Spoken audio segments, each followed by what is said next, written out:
datang di SGT Podcast. Selamat pagi semuanya, gimana nih kabarnya Gen Z?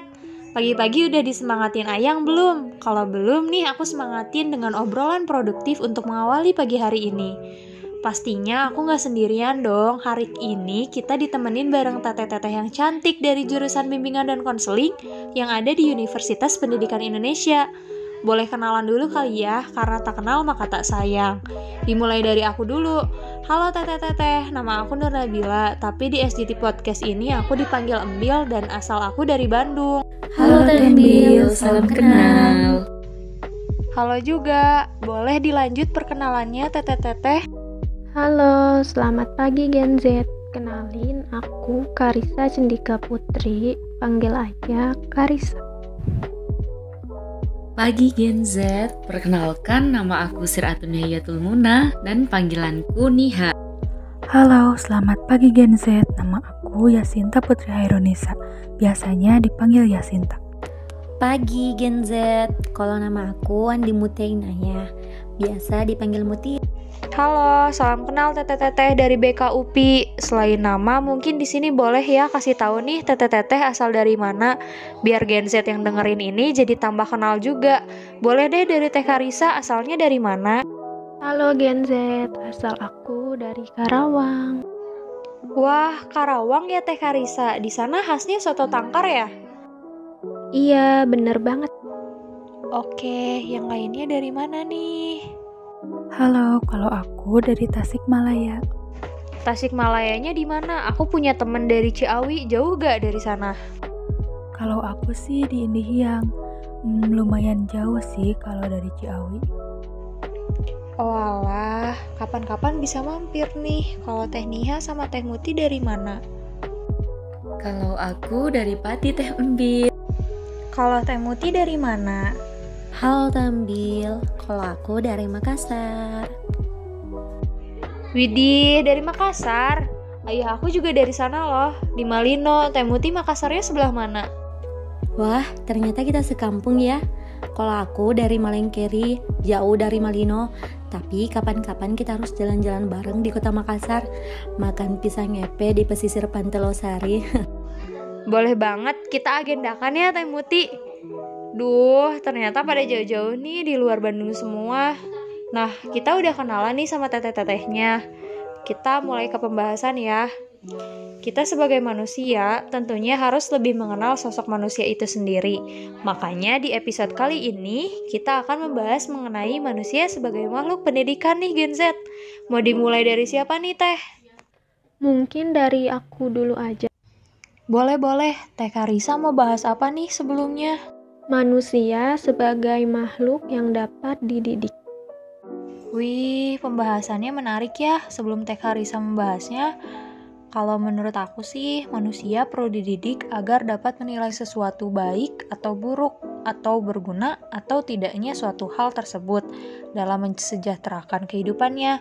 Itu sih menurut aku, agar lebih jelas dan meluas, mari kita dengerin penjelasan Teh Karisa. Yuk, silakan Teh. Baik, terima kasih Teh Embil. Manusia dibekali Tuhan dengan berbagai potensi, yaitu potensi untuk beriman dan bertakwa kepada Tuhan Yang Maha Esa, potensi untuk mampu berbuat baik, potensi cipta, rasa, karsa, dan potensi karya. Kita dapat memprediksi apa yang akan terjadi apabila di satu pihak manusia dituntut harus menjadi manusia dewasa, sementara ia tidak memiliki potensi untuk itu. Sebab itu dapat kita pahami, manusia akan dapat dididik untuk menjadi manusia dewasa karena ia memiliki potensi untuk menjadi manusia dewasa.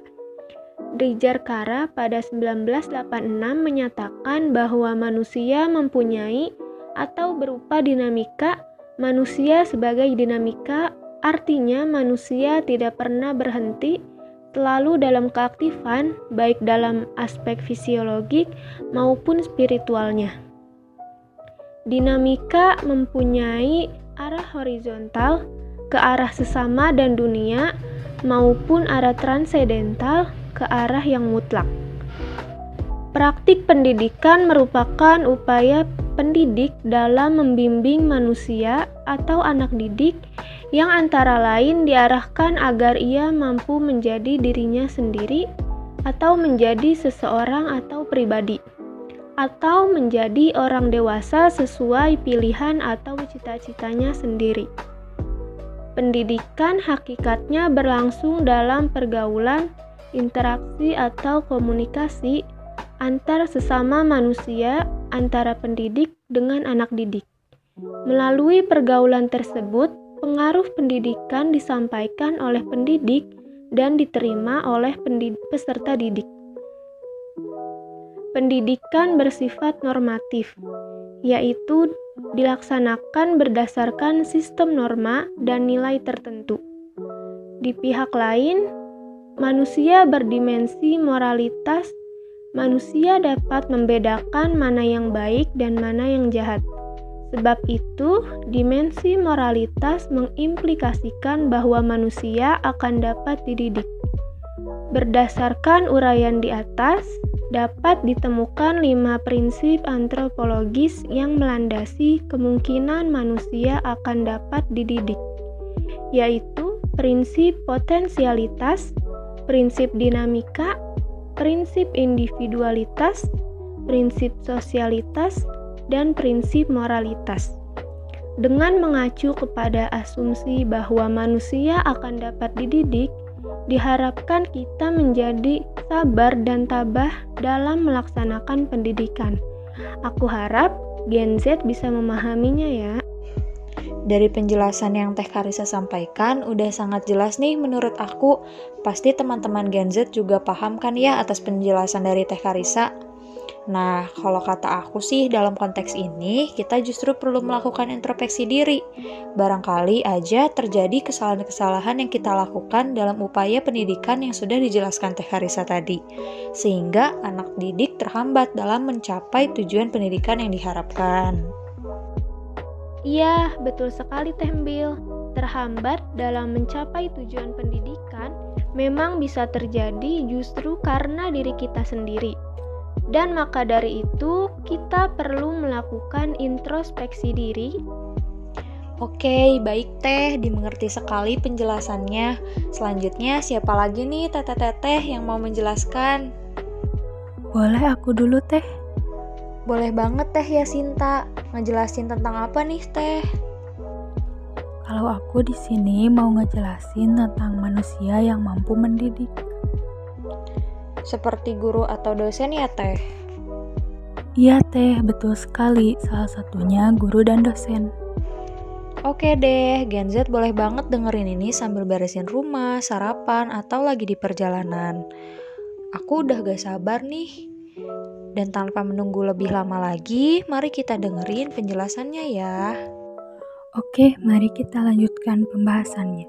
Selain berstatus sebagai makhluk yang perlu dididik dan sebagai makhluk yang dapat dididik, manusia juga hakikatnya adalah makhluk yang mampu mendidik.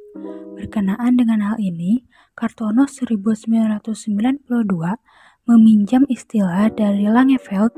Ia menyebutkan sebagai istilah animal educandus atau hewan yang mampu mendidik. Syarifuddin 2015 berdasarkan riset hermeneutikannya atas pikiran-pikiran Ki Hajar Dewantara mengidentifikasi 6 asumsi mengapa manusia mau dan mampu mendidik bagi generasi penerusnya. Nah, ke-6 asumsi yang dimaksud adalah yang pertama, manusia mempunyai naluri untuk memelihara hidup dan melanggengkan keturunan. Yang kedua, sehubung dengan naluri untuk memelihara dan melanggengkan keturunan itu, manusia memiliki insting dan kecakapan untuk mendidik anak-anaknya. Inilah yang oleh Ki Hajar Dewantara disebut sebagai insting pedagogis. Yang ketiga, manusia khususnya para orang tua merasa terperintah oleh Tuhan untuk memelihara dan melanggengkan keturunannya dengan baik. Lalu yang keempat, sehubung dengan semua hal di atas, maka dengan cinta dan kasihnya semua anak-anak dengan sendirinya sejak kecil mendapat pengaruh pendidikan dari orang tuanya.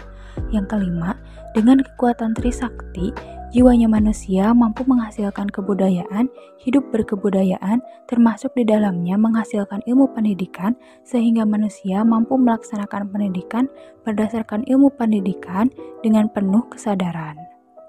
Dan yang terakhir, manusia memiliki intuisi pedagogis. Menurut Ki Hajar Dewantara, di samping pengetahuan pendidikan, ada pula kecakapan mendidik. Dalam hal ini, intuisilah yang seringkali menjadi sumbernya kecakapan tersebut. Sekalipun seseorang orang tua seperti ayah atau ibu tidak pernah mempelajari ilmu pendidikan, bahkan mereka tidak pernah berkomunikasi dengan ahli pendidikan. Namun, di dalam rasa batinnya orang tua seringkali dapat mengerti tentang suatu tingkah laku baik atau jahat yang dapat bermanfaat atau merugikan bagi anak-anaknya. Itulah yang oleh Ki Hajar Dewantara disebut sebagai intuisi pedagogis atau rasa pandangan batin tentang pendidikan. Intuisi pedagogis ini menjadi penunjuk jalan pendidikan mereka, sekalipun tidak mempelajari ilmu pendidikan secara khusus, tetapi mereka dapat melakukan praktek pendidikan. Mereka juga sukses mendidik anak-anaknya. Mungkin sekian dari aku, Tembil. Oh iya, aku juga setuju bahwa orang tua memiliki peran mendidik anak-anaknya, dan bahkan kita juga bisa mendidik diri kita sendiri ya Teh, agar bisa menjadi manusia yang bersifat baik dan bermanfaat bagi sekitar. Iya, benar banget Teh. Selain guru dan dosen yang mendidik di dunia pendidikan, tapi ada orang tua yang mendidik kita dalam berbagai hal. Dan ya, diri kita juga dapat kita didik. Oke Teh, jelas banget penjelasannya. Semoga para Gen Z paham juga tentang asumsi-asumsi mengenai manusia dapat mendidik menurut pikiran Bapak Ki Hajar Dewantara yang telah disampaikan Teh Yasinta tadi. Seru ya pembahasan kita hari ini. Selanjutnya siapa lagi nih? Teh Niha dulu atau Teh Muti dulu? Aku dulu, Teh.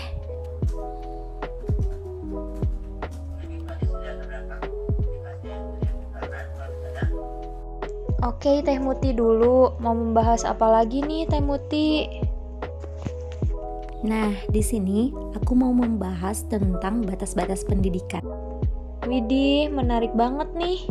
Boleh langsung dijelasin aja. Kayaknya Gen Z yang dengerin juga penasaran mengenai batas-batas pendidikan. Batas-batas pendidikan, sebagaimana yang dikemukakan oleh Suleman pada tahun 1988, bahwa terdapat dua permasalahan mengenai batas-batas pendidikan, yaitu batas pendidikan, batas kemungkinan untuk mendapatkan pendidikan atau untuk dididik.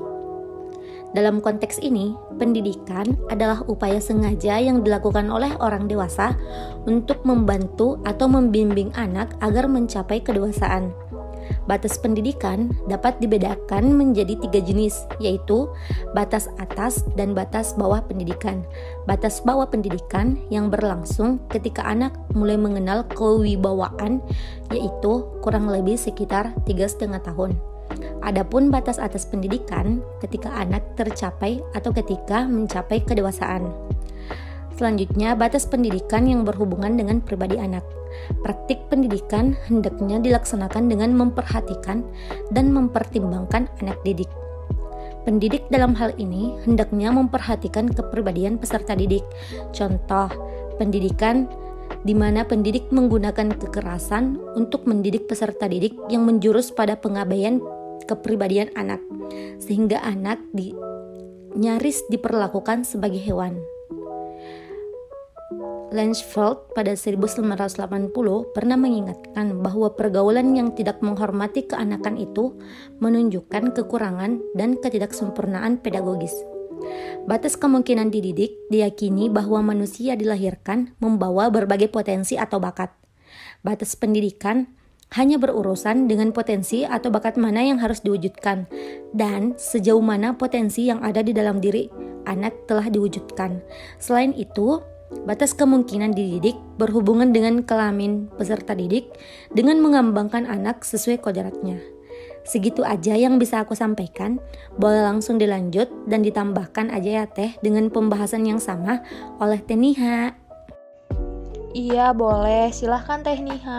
Baik, makasih Teh Embil.